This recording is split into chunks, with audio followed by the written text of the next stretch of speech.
إن الحمد لله نحمده ونستعينه ونستغفره ونعوذ بالله من شرور أنفسنا ومن سيئات أعمالنا.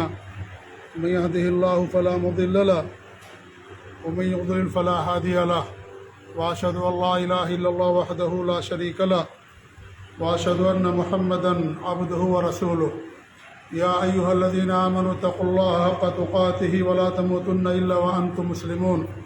يا أيها الناس اتقوا ربكم الذي خلقكم من نفس واحدة وخلق منها زوجها وبث منهما رجالا كثيرا ونساء، واتقوا الله الذي تساءلون به والأرحام إن الله كان عليكم رقيبا.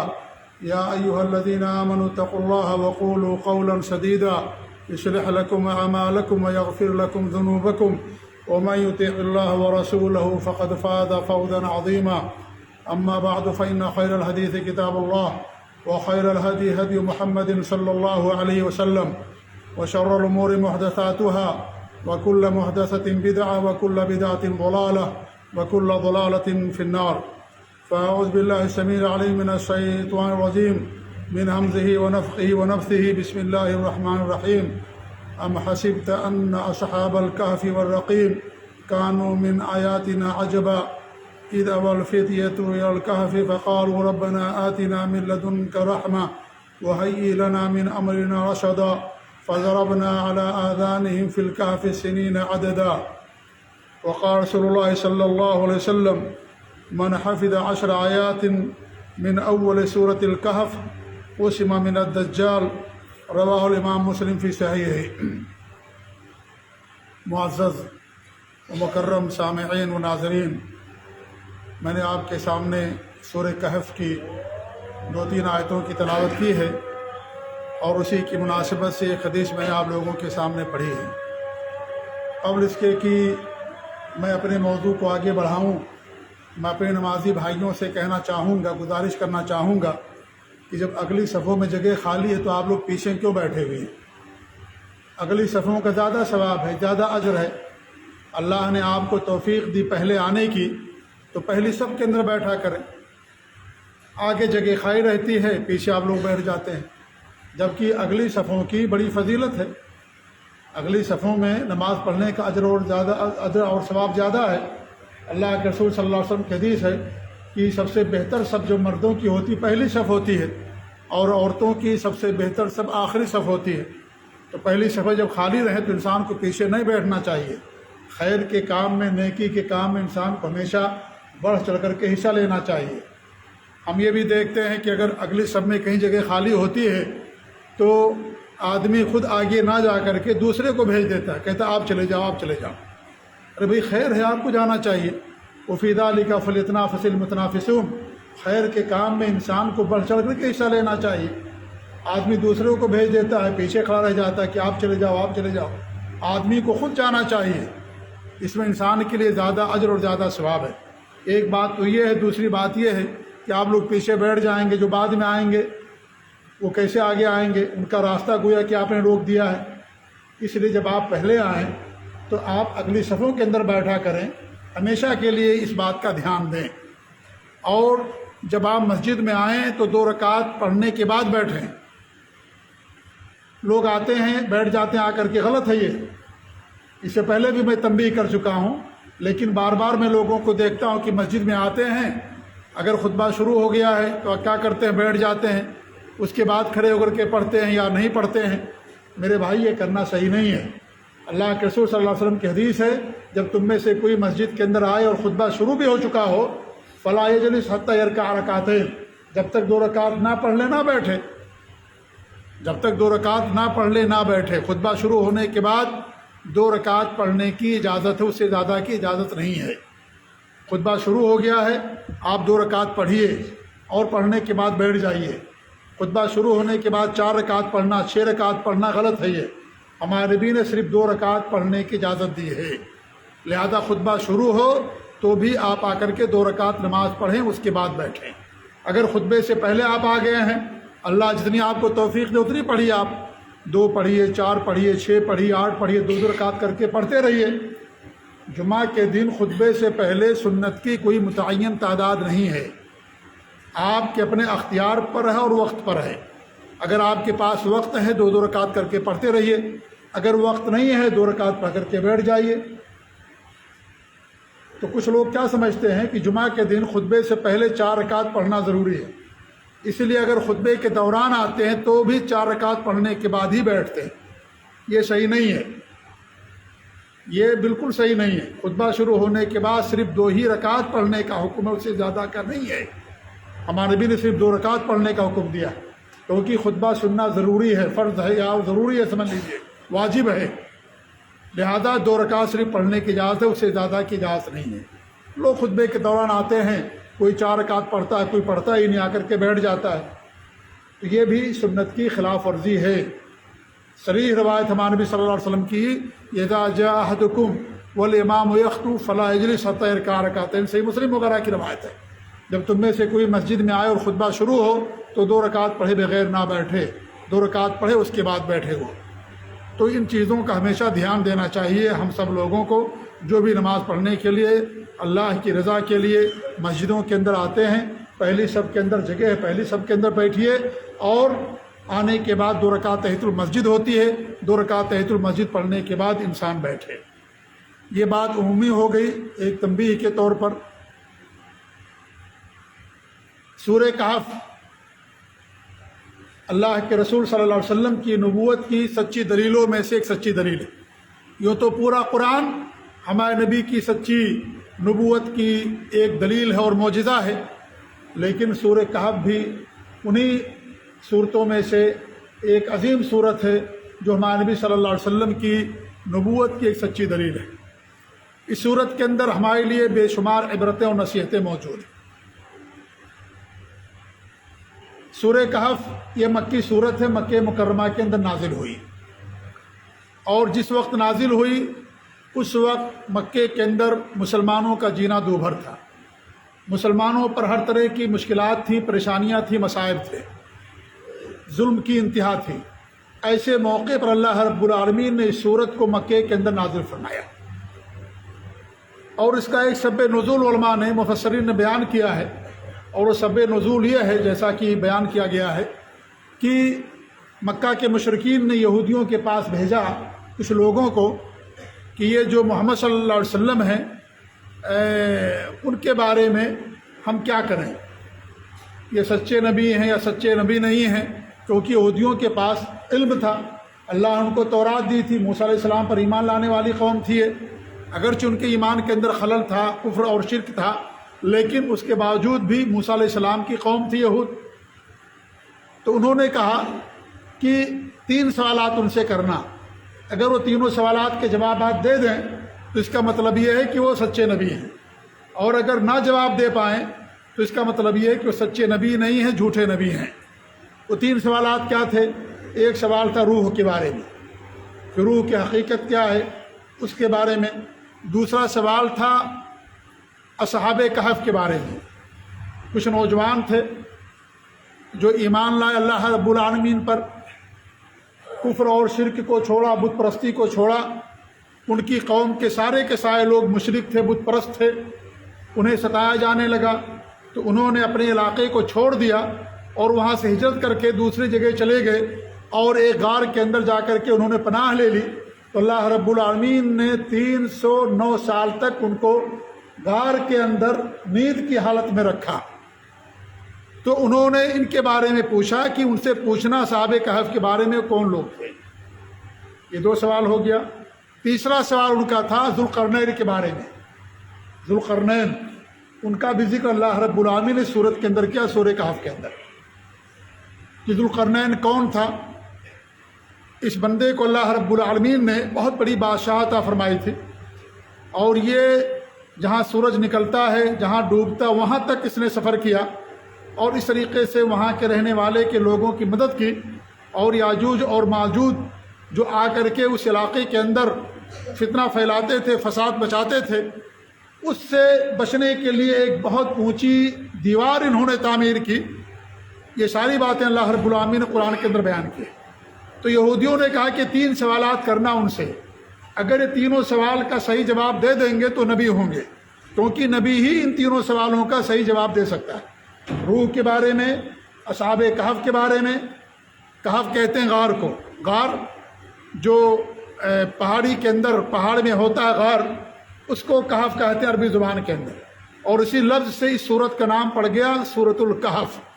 یہ 15ویں اور 16ویں پارے کی سورت ہے جو مکے کے اندر نازل ہوئی۔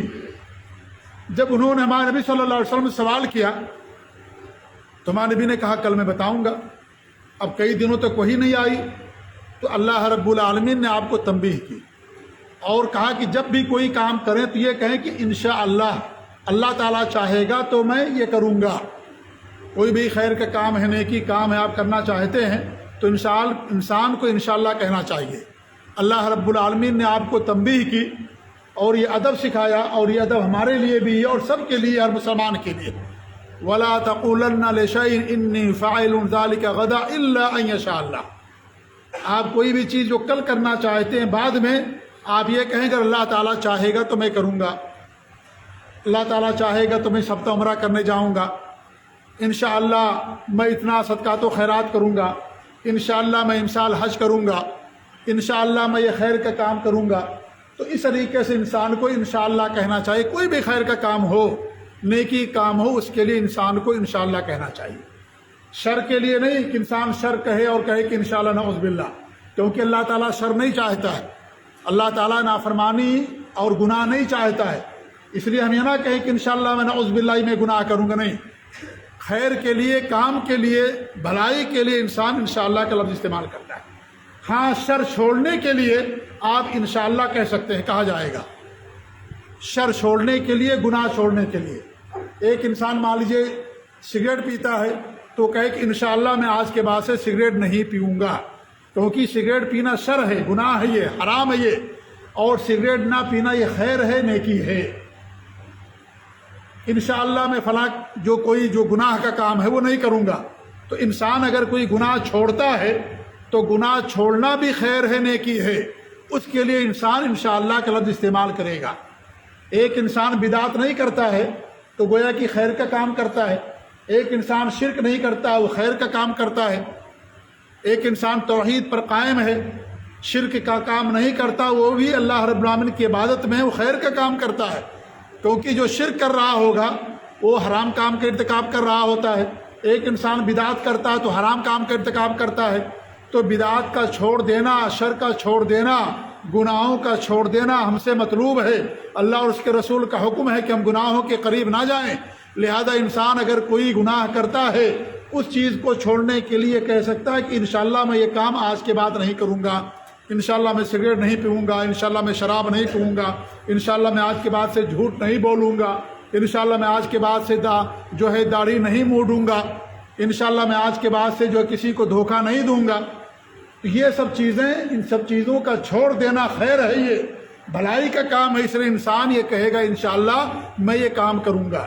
تو اللہ رب العالمین نے آپ کو سکھایا اور کہا کہ اگر کوئی آپ کو کام کرنا ہو تو آپ یہ کہیں انشاءاللہ۔ ہمارے نبی نے انشاءاللہ نہیں کہا تھا، وہی رک گئی۔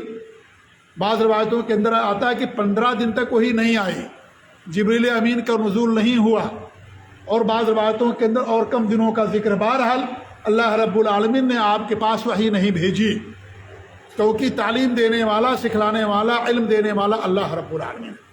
اللہ نے سب کو تعلیم دی ہے، سکھایا ہے۔ وَعَلَّمَكَ مَا لَمْ تَكُنْ تَعْلَمْ۔ اللہ فرماتا پہ نبی کے بارے میں کہ اللہ نے تمہیں وہ چیز سکھائی جو تم نہیں جانتے تھے۔ اللہ ہی سب کو علم دینے والا ہے۔ وَعَلَّمَ آدَمَ الْأَسْمَاءَ كُلَّهَا۔ حضرت آدم علیہ السلام کو اللہ رب العالمین نے تمام چیزوں کے نام سکھائے، تعلیم دی، علم دیا۔ علم دینے والا اللہ رب العالمین۔ اس لیے ہمیں کہنا چاہیے کہ انشاءاللہ میں یہ کام کروں گا۔ تو اللہ رب العالمین نے بعد میں کچھ دنوں کے بعد وہی نازل فرمائی، اور اس سورت کے اندر، سورہ کہف کے اندر 2 سوالوں کا جواب دیا، ایک اصحاب کہف کا اور ایک ذوالقرنین کا۔ جہاں تک روح کی بات ہے تو روح کا جواب اللہ رب العالمین نے سورۃ الاسراء کے اندر دیا۔ سورہ بنی اسرائیل کے اندر جو 15ویں پارے کی صورت ہے اور نمبر میں 17 ہے، جو قرآن کی صورتوں کی ترتیب ہے، 17ویں نمبر پر ہے سورہ بنی اسرائیل اور 18ویں نمبر پر ہے سورہ کہف۔ تو سورہ کہف سے پہلے سورہ بنی اسرائیل جو قرآن کی ترتیب ہے سورہ بنی اسرائیل میں روح کے بارے میں اللہ نے بتایا، اور اس صورت کے بارے میں اصحاب کہف اور ذوالقرنین کے بارے میں اللہ رب العالمین نے بتایا۔ ہمارے نبی ان کو بتا دیا، لیکن پھر بھی غرور میں، گھمنڈ میں، تکبر میں ایمان نہیں لائے۔ جب وہی نازل ہوئی ہمارے نبی نے بتا دیا روح کے بارے میں، اور اس طریقے سے کیا نام ہے ذوالقرنین کے بارے میں، اصحاب کہف کے بارے میں، لیکن اس کے باوجود بھی مکہ کے مشرکین ایمان نہیں لائے، اور ہم جو صحابہ تھے، جو مومنین تھے، ان کے ظلم میں اور اضافہ کر دیا۔ یہودی بھی ایمان نہیں لائے، حالانکہ یہودیوں کو معلوم تھا کہ ہمارے نبی صلی اللہ علیہ وسلم اللہ کے سچے نبی اور رسول ہیں۔ اللہ نے تورات کے اندر اپنے نبی کی نشانیاں بیان کی، اور اپنے نبی کے صحابہ کی بھی نشانیاں بیان کی، اور وہ تمام نشانیاں اور علامتیں اللہ کے رسول صلی اللہ علیہ وسلم کے بارے میں پائی جاتی تھیں، لیکن اس کے باوجود بھی ایمان لے کر کے نہیں آئے، ایمان نہیں لائے۔ تو یہ اس صورت کا سبب نزول مفسرین نے بیان کیا ہے۔ اس صورت کے اندر اللہ رب العالمین نے 3 بڑے واقعات بیان کیے ہیں۔ سب سے پہلا واقعہ بیان کیا صحابہ کہف کا، دوسرا واقعہ بیان کیا موسیٰ علیہ السلام اور خضر کا، تیسرا واقعہ اللہ رب العالمین نے بیان کیا ذوالقرنین کا۔ اور اصحاب کہف کے واقعے کے بعد اللہ رب العالمین نے 2 چھوٹے چھوٹے واقعات بیان کیے۔ ایک واقعہ بیان کیا ہے 2 باغ والوں کا۔ اصحاب کہف کے بعد 2 لوگ تھے، ایک آدمی کو اللہ رب العالمین نے بہت ساری نعمتیں نواز رکھی تھی، اس کے بعد انگور کے باغات تھے، کھجوروں سے گھرا ہوا تھا، اس باغ کے اندر نہریں تھیں، اور وہ باغ کے اندر خوب پھل آتا تھا، لیکن وہ آخرت پر اس کا ایمان نہیں تھا، اللہ پر اس کا ایمان نہیں تھا۔ ایک دوسرا شخص تھا جس کے پاس ایمان تھا، مومن تھا، لیکن اس کے پاس مال و دولت نہیں تھی۔ وہ اپنے ساتھی کو کہتا تھا کہ تم اللہ یہ کہو کہ ماشاء اللہ کہ اللہ رب العالمین نے تمہیں سب کچھ دے رکھا ہے، اللہ پر ایمان لاؤ، سب اللہ رب العالمین کی طرف سے ہے جو نعمتیں تمہارے پاس ہیں۔ وہ کہتا تھا کہ نہیں نہیں، یہ نعمتیں ہمیشہ برقرار رہیں گی، کبھی یہ چیزیں ختم نہیں ہوں گی، اور اگر میں دوبارہ زندہ اٹھایا بھی گیا جیسا کہ تم کہتے ہو تو بھی اللہ کے ہاں میرے پاس بڑا مقام ہوگا، بڑی نعمتیں مجھے ملیں گی۔ دنیا میں مجھے مال ملا تو وہاں بھی مجھے نعمتیں ملیں گی، یہ وہ کہا کرتا تھا۔ اللہ رب العالمین نے عذاب بھیج دیا، پوری کھیتی تہس نہس ہو گئی، برباد ہو گئی، پانی سوکھ گیا، نہر ختم ہو گئی، اور باغ نے پھل دینا ختم کر دیا۔ اللہ رب العالمین کا عذاب آیا، اور یہ ساری کی ساری کھیتی تباہ و برباد ہو گئی، سب برباد ہو گیا۔ اللہ رب العالمین اس کے ذریعے سے یہ ہمیں درس دیا، عبرت اور نصیحت دی ہے کہ اللہ تعالیٰ کے ہاں معیار مال نہیں ہے، اللہ تعالیٰ کے ہاں معیار خزانہ نہیں ہے، اللہ تعالیٰ کے ہاں معیار دنیا نہیں ہے، اللہ تعالیٰ کے ہاں معیار تقوی ہے، ایمان اور عمل صالح ہے، یہ معیار ہے اللہ رب العالمین کے ہاں۔ ہو سکتا ہے دنیا کی ساری دولت کسی کے پاس ہو، لیکن ایمان کی دولت نہ ہو۔ سب سے عظیم دولت ایمان کی، توحید کی دولت، اللہ پر ایمان کی دولت، اس سے بڑی کوئی دولت اور نہیں ہے۔ اگر یہ دولت کسی کے پاس نہیں ہے، دنیا کی ساری دولتوں کا اس کا کوئی فائدہ نہیں ہوگا۔ دنیا کے اندر عیش کر سکتا ہے، مزہ کر سکتا ہے، لیکن یہ دنیا کی دولت دنیا کے اندر رہ جائے گی۔ انسان کا ایمان، اس کا عمل صالح اس کو آخرت تک لے کر کے جائے گا۔ ساری نعمتیں وہ اللہ نے جو دے رکھی تھی، اللہ کا اس نے انکار کر دیا۔ اس آدمی نے کہا کہ اللہ نے تمہیں مٹی سے پیدا کیا، نطفے سے پیدا کیا، تم کو بڑا کیا، اس اللہ کا حق ہے، اس رب کا شکر ادا کرو، تب جا کر کے تمہاری نعمتیں برقرار رہیں گی۔ لیکن وہ انکار کرتا رہا، کہا نہیں، یہ ساری نعمتیں ہمیشہ میرے پاس رہیں گی، کبھی یہ نعمت ہماری ختم نہیں ہوگی۔ انسان کا مال کبھی انسان کو ہمیشہ نہیں رکھے گا۔ انسان کا مال، انسان اپنے مال کو اوپر لے کر کے نہیں جا سکتا۔ انسان کو مال سے کچھ اوپر مقام مل سکتا ہے، یعنی دنیا کے اندر، معاشرے کے اندر انسان کے پاس مال، لوگ اس کی عزت کرتے ہیں کیونکہ مال سے بہت کام ہوتا ہے، لیکن انسان مال کو اوپر لے کر کے نہیں جا سکتا کہ مال انسان اللہ رب العالمین کے پاس لے کر کے جائے۔ دنیا کی ہر چیز کو انسان کو دنیا کے اندر چھوڑ کر کے جانا پڑے گا۔ مال و دولت، جائیداد، آل و اولاد، دنیا کی تمام چیز، وہ بندہ خوش نصیب ہے جسے اللہ نے ایمان کی دولت سے نوازا، عمل صالح عطا کیا، توحید خالص پر قائم رہا، شرک سے، بدعات اور خرافات سے دوری اختیار کرتا رہا، وہ بندہ بڑا ہی نیک اور بڑا صالح ہے، بڑا ہی خوش نصیب ہے۔ اللہ نے اس کو سب کچھ برباد کر دیا۔ اللہ نے اس کے بعد مثال دی کہ انسان کی دنیا کی زندگی کی مثال کھیتی کی ہے۔ جس طریقے سے کھیتی پانی آسمان سے نازل ہوتا ہے، زمین ہری بھری ہو جاتی ہے، فصل اگنے لگتی ہے اور پھر وہ فصل سوکھ جاتی ہے، بھوسا بن جاتی ہے اور انسان دانے کو اپنے گھر کے اندر لے کر کے آ جاتا ہے، اور فصل اور وہ پوری کھیتی وہ کیا ہے، بھوس کی شکل بن جاتی ہے، اور پھر ہوا جہاں چاہتی ہے اس کو اٹھا کر کے جو ہے اس کو لے کر کے جاتی رہتی ہے، ہوا جہاں چاہتی بھوسے کو اڑا دیتی ہے۔ وہی انسان کی زندگی کی مثال ہے، یا تو ہوا کی مثال ہے یا تو پانی کے بلبلے کی مثال ہے۔ پانی کے بلبلے کی کیا حیثیت ہے؟ ایک سیکنڈ بھی نہیں پانی کا بلبلا رہتا، ختم ہو جاتا ہے، ہوا بھی آتی ہے ختم ہو جاتی ہے، اور انسان کو اور فصلوں کو کبھی ادھر تو کبھی ادھر کرتی رہتی ہے۔ وہی مثال انسان کی زندگی کی بھی ہے۔ اس لیے انسان کو زندگی پر، مال و دولت پر کبھی غرور نہیں کرنا چاہیے۔ غرور کا انجام تباہی ہے، بربادی ہے۔ اس انسان نے غرور کیا، گھمنڈ کیا، اللہ کا انکار کیا، اللہ نے دی ہوئی ساری نعمت کو چھین لیا، تباہ و برباد کر دیا۔ ناشکری نعمتوں کے چھن جانے کا بڑا ذریعہ اور سبب ہے۔ اللہ نے جو بھی نعمت دی ہے اس پر انسان کو ہمیشہ اللہ رب العالمین کا شکر ادا کرنا چاہیے۔ اگر نعمت کے اندر کچھ کمی ہے تو انسان اپنے سے نیچے کے لوگوں کو دیکھے، دنیا کی نعمتوں کی اگر کمی ہے، اور دین کے معاملے میں اپنے سے اوپر کے انسان کو دیکھے ہمیشہ۔ یہ اللہ کے رسول صلی اللہ علیہ وسلم نے ہمیں ایک اصول دیا ہے، ایک معیار، ایک کسوٹی دی ہے کہ دنیا کے معاملے میں نیچے کے لوگوں کو دیکھو، اور دنیا کے معاملے میں اور دین کے معاملے میں اپنے سے اوپر اور نیک لوگوں کو دیکھو۔ یہ ضابطہ اور کسوٹی ہے۔ اگر اس پر ہم عمل پیرا ہوں گے، ہماری زندگی میں سکون رہے گا، ہماری زندگی میں اطمینان رہے گا، ہم اللہ کے بعد گزار بندے پر پائیں گے۔ اور اگر ہم دنیا والوں کو دیکھیں گے، اوپر کے لوگوں کو، تو انسان دین کو بھی چھوڑ دے گا اور اس طرح کی دنیا کے پیچھے پڑا رہے گا، عبادات کی کمی آ جائے گی، نمازوں کی پابندی نہیں ہوگی، اور دیگر ساری چیزیں، جھوٹ بولے گا انسان، دھوکہ دے گا، ظلم کرے گا، رشوت اور سود خوری کرے گا، اور مالدار بننے کے لیے ہر حرام کام کا ارتکاب کرنا شروع کر دے گا۔ اس لیے دنیا کے معاملے میں اپنے سے نیچے لوگوں کو دیکھیں، دین کے معاملے میں آپ سے جو اچھے لوگ ہیں، نیک ہیں، دیندار ہیں، نمازوں کے پابند ہیں، موحد ہیں، شرک نہیں کرتے، بدعت و خرافات نہیں کرتے، سچ بولتے، نیک لوگوں کے ساتھ رہتے، بھلائی کا حکم دیتے، برائیوں سے روکتے، ایسے لوگوں کو آپ دیکھیں، ہمارے اندر دین کا جذبہ پیدا ہوگا۔ تو ایک واقعہ اللہ رب العالمین نے بیان کیا ہے اصحاب کہف کے واقعہ بیان کرنے کے بعد، دوسرا واقعہ اللہ رب العالمین نے بیان کیا ہے حضرت آدم اور ابلیس کا۔ حضرت آدم علیہ السلام کو اللہ رب العالمین نے اپنے ہاتھوں سے پیدا کیا، انہیں اللہ رب العالمین نے بڑی فضیلت عطا فرمائی اور حکم دیا کہ ان کو سجدہ کریں۔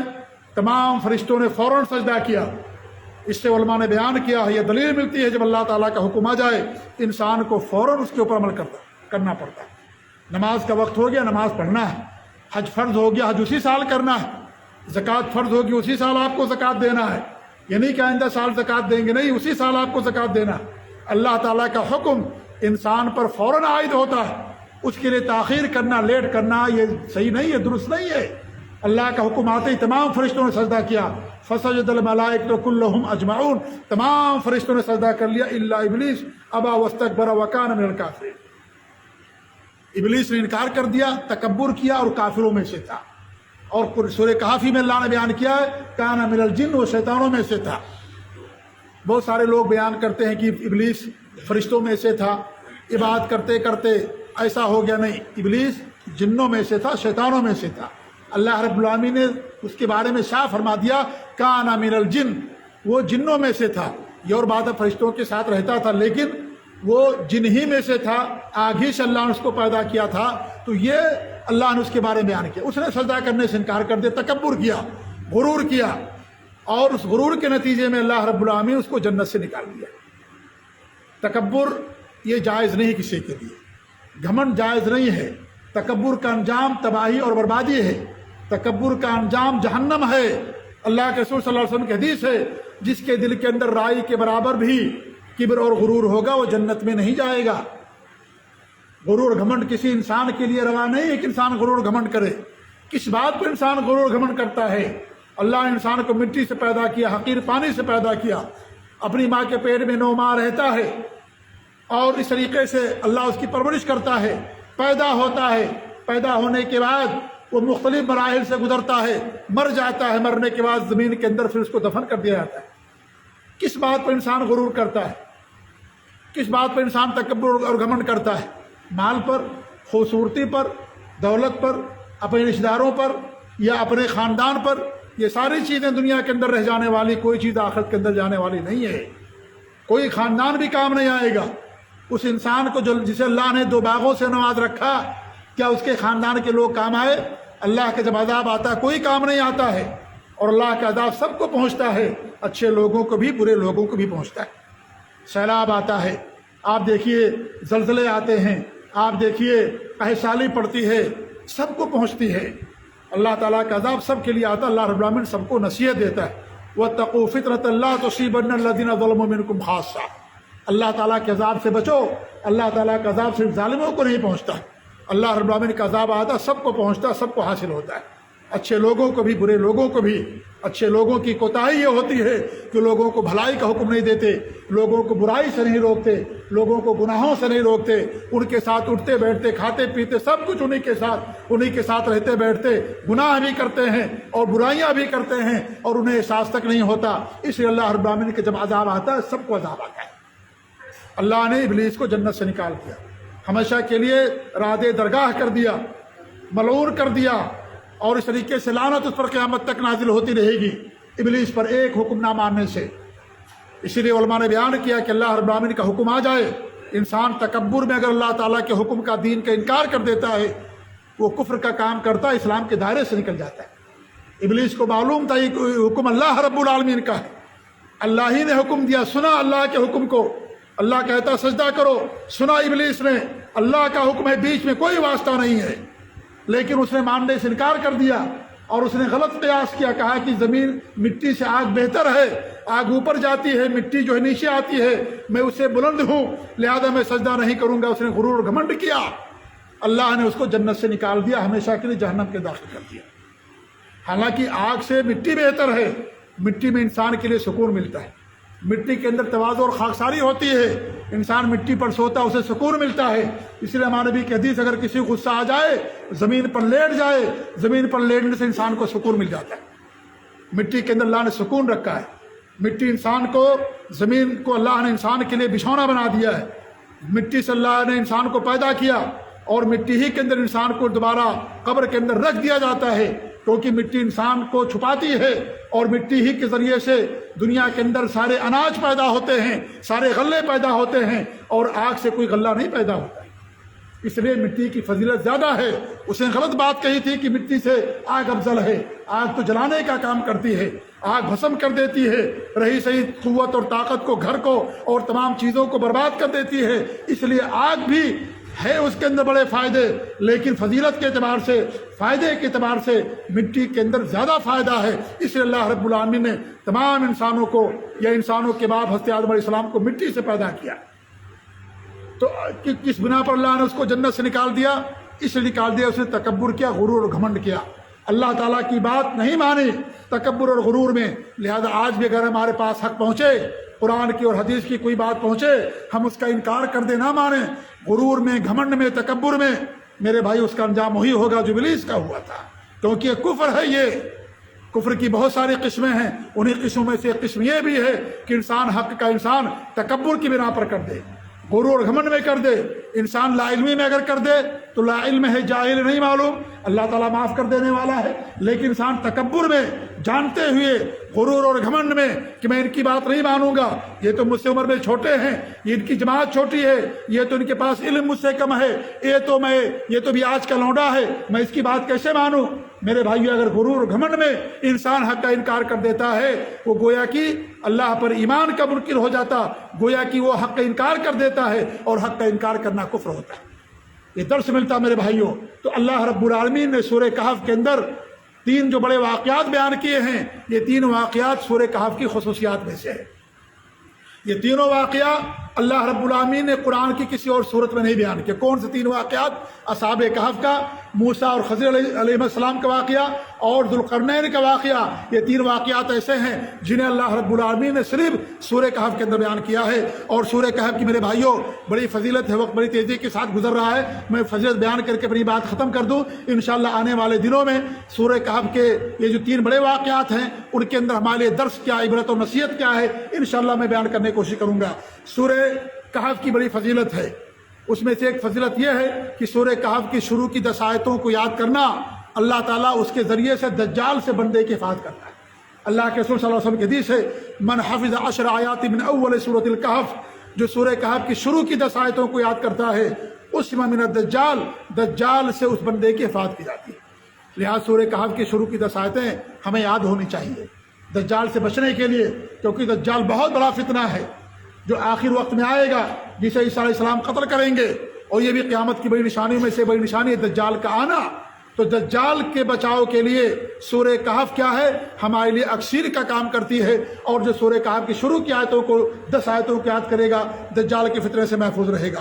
نمبر 2، جو سورہ کہف جمعہ کے دن پڑھتا ہے اللہ رب العالمین اس کو ایک خاص طرح کی نور عطا فرماتا ہے، روشنی ملتی ہے، عمل کے اندر روشنی ملتی ہے، اس کے بدن کے اندر روشنی ملتی ہے، اللہ تعالیٰ اس کی حفاظت کرتا ہے، نیکی کی توفیق دیتا ہے، نیکی پر قائم رہتا ہے۔ جو آدمی جمعہ کے دن سورہ کہف کی تلاوت کرتا ہے، جمعہ کے دن سورہ کہف کی فضیلت ہے، جمعہ ہی کے دن قیامت قائم ہوگی، اور قیامت کی نشانیوں میں سے دجال کا آنا بھی ہے، اس لیے جمعہ کے دن سورہ کہف کی پڑھنے کی فضیلت ہے۔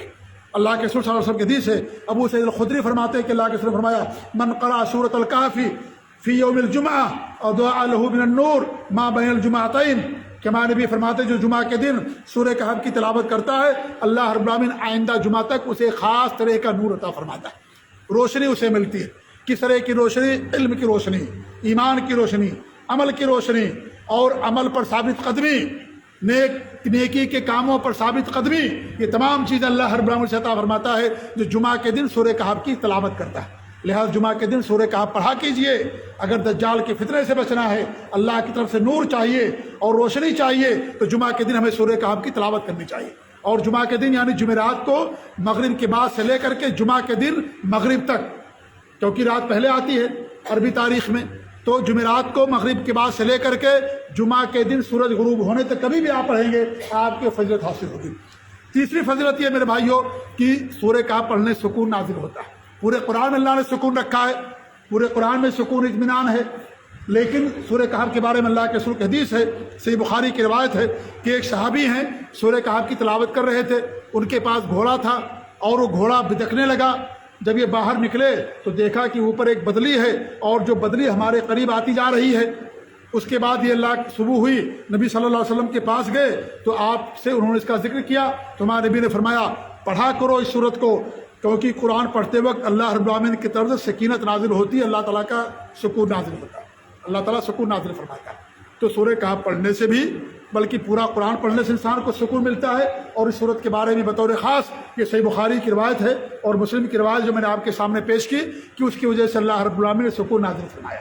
تو انسان کو سکون چاہیے اس بھیڑ بھاڑ کی زندگی میں اور اس ہموم و غموم کی دنیا کے اندر۔ اگر سکون چاہیے، انسان کو اطمینان چاہیے اللہ کے ذکر میں، اللہ کے دین میں، قرآن میں اور دین پر عمل پیرا ہونے میں انسان کے لیے سکون ہے، اس کے لیے اطمینان ہے۔ اللہ تعالیٰ دعا کہ اللہ رب العالمین ہمیں اس سورت کو جمعہ کے دن پڑھنے کی توفیق عنایت فرمائے، اللہ تعالیٰ ہمیں اپنی طرف سے نور عطا فرمائے، اللہ رب العالمین ہم سب کو دجال سے محفوظ رکھے، دجال کے فتنوں سے محفوظ رکھے، اللہ رب العالمین ہمیں توحید پر قائم رکھے، اللہ رب العالمین ہمیں نبی کی سنتوں پر قائم رکھے، اللہ ہمیں شرک سے، بدعت و خرافات سے اور ہر طرح کی نافرمانی اور معصیت اور گناہ سے اللہ رب العالمین ہم سب کو دور رکھے، آمین۔